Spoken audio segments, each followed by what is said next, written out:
Bien, y para hablar de periodismo y de libertad de prensa, saludamos hasta ahora a Yolanda Ruiz. Yolanda, gracias por estos minutos en esta entrevista. Muchísimas gracias por la invitación. Hay, digamos, muchos cambios en la manera como se vulnera la libertad de prensa. Uno podría pensar que uno de esos cambios es el perfilamiento, en el cual usted fue víctima. Eso fue una cosa que ocurrió hace un tiempo, pero quizá eso ocurre así, es una nueva manera de vulnerar la libertad de prensa, meterse en la vida íntima de los periodistas. Pero totalmente, la vida íntima y la vida de trabajo, porque es que muchos colegas son espiados, porque yo diría que tiene que ver con eso, con espionaje sobre su vida privada y sobre el trabajo. En su momento yo recuerdo que la sensación al saber que había un perfil, que fue una denuncia que hizo en su momento la revista Semana de varios periodistas que eran perfilados por inteligencia militar. Entonces, saber que existe una carpeta tuya que tiene información privada, no sabes qué información, yo nunca supe, y de pronto tal vez ni siquiera averigüé porque no quise saber, pero inmediatamente te sientes vulnerado como persona y como periodista. Y yo sí creo que hay una manera de presionar, porque inmediatamente, aunque tú no tengas nada oculto, el sentir que tu vida privada está vulnerada te pone en una posición de indefensión, de alguna manera.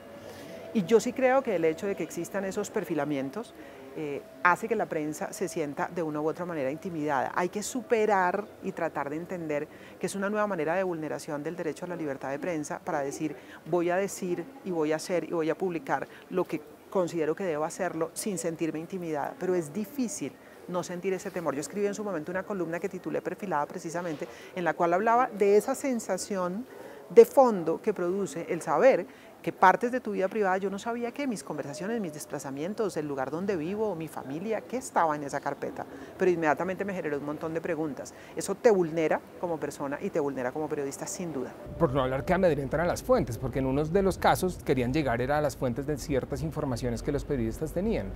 Otro atropello más a la libertad de prensa, sin duda. Exactamente, es que si tú te pones a pensar que tú no tienes la libertad de conversar con una fuente, muchas de esas fuentes que te dan información off the record, es decir, que dicen te doy esta información pero me protejo porque corro riesgo, y el deber del periodista es proteger a la fuente. Entonces tú como periodista dices estoy poniendo en riesgo a la fuente. Habrán escuchado alguna conversación que nadie debería haber escuchado porque era una conversación off the record con una fuente, que de mis conversaciones en chat, en mensajes, de mis contactos de mail para hacer trabajo periodístico fueron vistos por personas que no deberían haberlo visto. Se generan un montón de interrogantes. Yo decía en esa columna, yo no debo nada, pero temo mucho en este momento porque no sabía exactamente qué era lo que tenían de mí. Entonces sí, hay una vulneración hacia el periodista, hacia la fuente, y yo insisto mucho, Jairo, y es que cuando se vulnera al periodista se está vulnerando al ciudadano, que pierde su derecho a estar informado. Es decir, cuando un periodista de alguna manera es censurado, es presionado, es acosado, es hostigado, es perfilado, se está violando el derecho de los ciudadanos. Hay otro escenario que siento que plantea riesgos y es las narrativas de las redes sociales, porque hay una construcción en contra de los periodistas que está creciendo en los últimos años. No sé si usted comparta esta hipótesis de trabajo, llamémosla, y es que la gente empezó a señalar a los periodistas con más énfasis, un poco aupada por los líderes que también lo señalan. Yo no sé si usted percibe si se cambió, un poco el fuero de periodista cambió en los últimos años, lo que también lleva a unos riesgos distintos en el oficio. ¿Cómo está ese diagnóstico ahí, si lo ha pensado? Claro, y muchísimo, Jairo, porque yo pienso que nosotros tenemos un montón de... La libertad de prensa tiene un montón de riesgos externos y hablamos muy poco de los riesgos internos también. Y es que yo creo que en la medida en que los periodistas se fueron convirtiendo en influencer a través de las redes sociales, se mezclaron oficios que muchas veces hacen que las líneas se crucen también. Es decir, el periodista hace su trabajo y tiene unas obligaciones éticas, y muchas veces en las redes sociales esas obligaciones éticas se cruzan un poco. Se siente que hay más libertad, se siente que se pueden decir más cosas, se ponen en el tono de los debates de las redes sociales. Muchos periodistas dicen es mi vida privada y tienen razón. Entonces, las redes son mi opinión personal y sienten que pueden decir cualquier cosa, pero es un periodista que tiene un trabajo y que tiene una función pública. Ahí se empiezan a cruzar cables, y muchos periodistas que han cruzado esos cables pues obviamente quedan en posición de vulnerabilidad. Otros que sin cruzarlos, al estar en las redes sociales, están expuestos a debates que obviamente tienen el tono de las redes sociales, es decir, que son debates de posiciones fundamentalistas, de agresividad, de tensión, y ahí cuando se cruzan esos caminos me parece que también la libertad de prensa corre un riesgo. Y yo creo que si nosotros nos ponemos como periodistas a atender a las reglas de las redes sociales, podemos perder unos lineamientos éticos que tiene el periodismo y que nos obligan a actuar. Nosotros como periodistas tenemos unas obligaciones muy claras y muy concretas. Tú no puedes mentir, ¿vale? Tú no puedes tergiversar ni la en las información. redes, ni en tu cuenta personal. Exactamente, ni en las redes ni en tu cuenta personal. Tú no puedes tergiversar lo que alguien te dijo. Tú no puedes decir lo que no es cierto, cosas de ese estilo. Tú no puedes publicar algo que no confirmaste. Tú no puedes sacar de contexto información y las redes son la sacada de contexto por excelencia. Entonces ahí yo digo, los periodistas muchas veces cometemos errores, sí, pero también todo este escenario que se ha generado en torno a las redes sociales nos han puesto en un escenario de debate público muy riesgoso, muy peligroso. Y yo creo que ahí es cuando más que nunca se necesita del buen periodismo, que se hace en prensa, radio, en televisión y en las redes sociales. ¿Qué hace el buen periodismo? Confirma, decanta, da contexto, verifica, contrasta fuentes. Y eso lo tenemos que hacer en 30 segundos para un video de Instagram o de TikTok, o en un documental, o en una nota de televisión, o en un artículo de prensa. Hacer bien la tarea, me parece que eso es lo nuestro. No es no estar en las redes, es estar en las redes, porque son una realidad de hoy, pero en el caso de los periodistas haciendo el trabajo que nos corresponde. Pero dijéramos que hace unos años uno sí no recuerda a líderes como senadores, como mandatarios elegidos por voto, enfrentando a los periodistas de una manera, dijéramos, tan agresiva, porque sí existía, por supuesto, los debates y la rectificación, pero ahora en las redes hay un señalamiento, siento yo, que más agresivo. ¿Eso usted cómo lo percibe y si eso incide también en el trabajo del periodista? Hay un escenario completamente nuevo en el debate público, sin duda, y es que las redes sociales permitieron a las fuentes tener sus propios medios de información, y es decir, arman sus canales en YouTube, arman sus cuentas en Twitter, en Instagram, en lo que sea, y desde allí dan su versión de los hechos, que no significa que sea la verdad. O sea, cuando una fuente individual en cualquier noticia o en cualquier tema da una versión de los hechos, es su versión de los hechos. La tarea del periodista es tratar de encontrar la verdad en las diferentes versiones, en la investigación, en el contexto que se da. Cuando las fuentes, a través de las redes sociales, dan su versión de los hechos y dice, esto que está diciendo el periodista es falso, y se genera un debate, de nuevo, ¿quién pierde? La sociedad. El debate público es así, es una realidad, y yo vuelvo al punto, Jairo, es ahí donde se hace muchísimo más necesario el buen periodismo y el buen trabajo de los periodistas. Es decir, que los periodistas tienen que estar protegidos como lo están, la Constitución protege el trabajo de los periodistas, y tienen que estar por encima del debate de calentura. Es decir, cuando el congresista sale y le da garrote, o el personaje público o el funcionario le da garrote a un periodista y dice esto es falso, la respuesta del periodista, ¿qué debe ser? Buen periodismo. Esta es la información que tenemos. Contrastar. Esto lo contrastamos, esto lo informamos, aquí está la documentación, aquí está todo esto. ¿Me entiendes? O sea, lo que no podemos tener es periodistas que pasan a veces y funcionarios o fuentes que se trenzan en las polémicas públicas. Yo creo, honestamente, y puede ser que piense con el deseo, porque algunos me dicen, eso ya es cosa de otro tiempo, pero yo pienso honestamente que el periodismo tiene que estar como oficio por encima de un montón de cosas.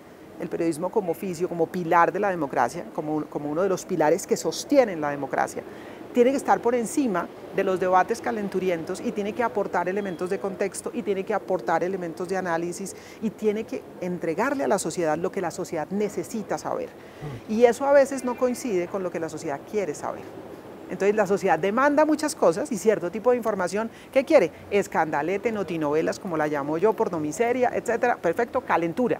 Y resulta que los periodistas estamos obligados a darle a la sociedad lo que la sociedad necesita saber. Y eso a veces no es tan vendedor.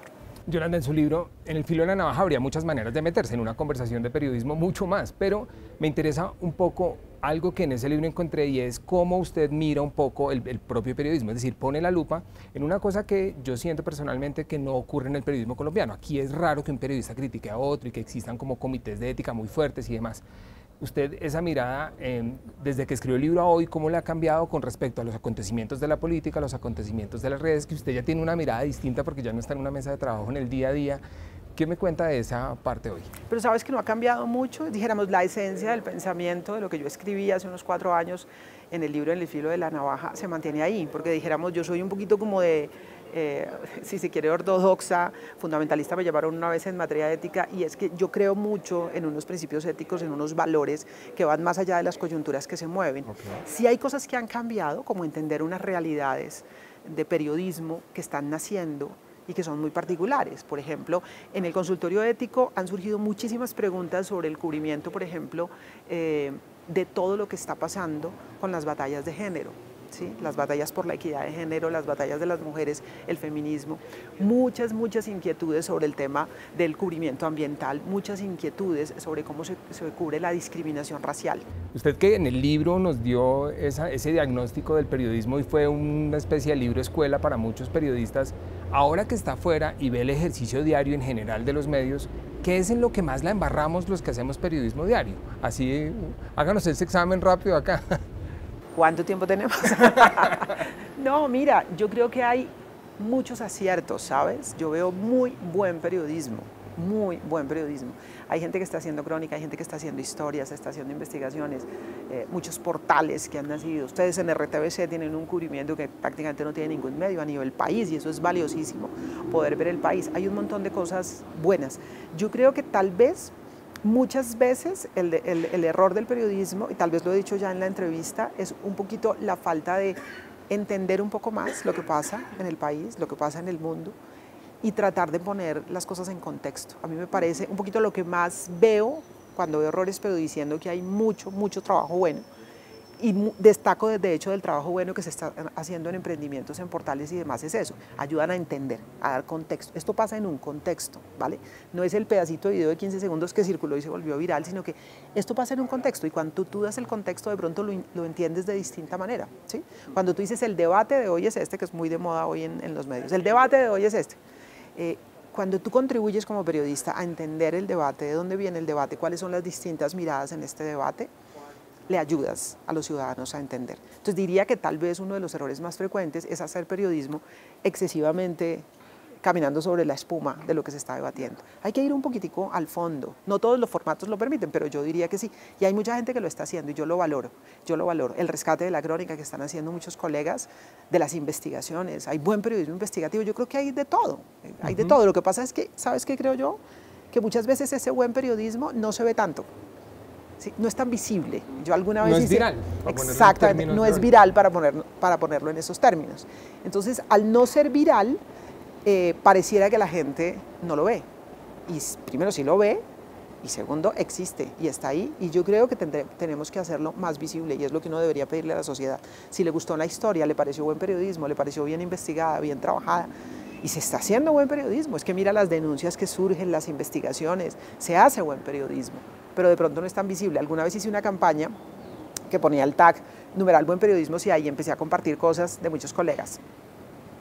Y la gente decía, ole, sí, y yo, sí, y esto lo hizo colega que me decía, pero usted comparte contenido de la competencia. Pues claro, en esa época trabajaba en RCN. Pues claro que comparto contenido, porque si es buen periodismo, ¿por qué no lo compartimos? Es decir, no compartamos solamente lo que nos parece horroroso, pero la gente comparte cosas para darle palo, algo que considera un periodista se equivoca, un periodista hace un trabajo que no es bien hecho y la gente empieza a compartirlo porque hay que darle palo a este y viene el linchamiento. ¿Y por qué no compartimos lo que vale la pena? Digo yo. Yolanda, muchas gracias por estos minutos y esta entrevista para RTBC. No, gracias por dar este espacio para reflexionar un poquitico sobre el oficio.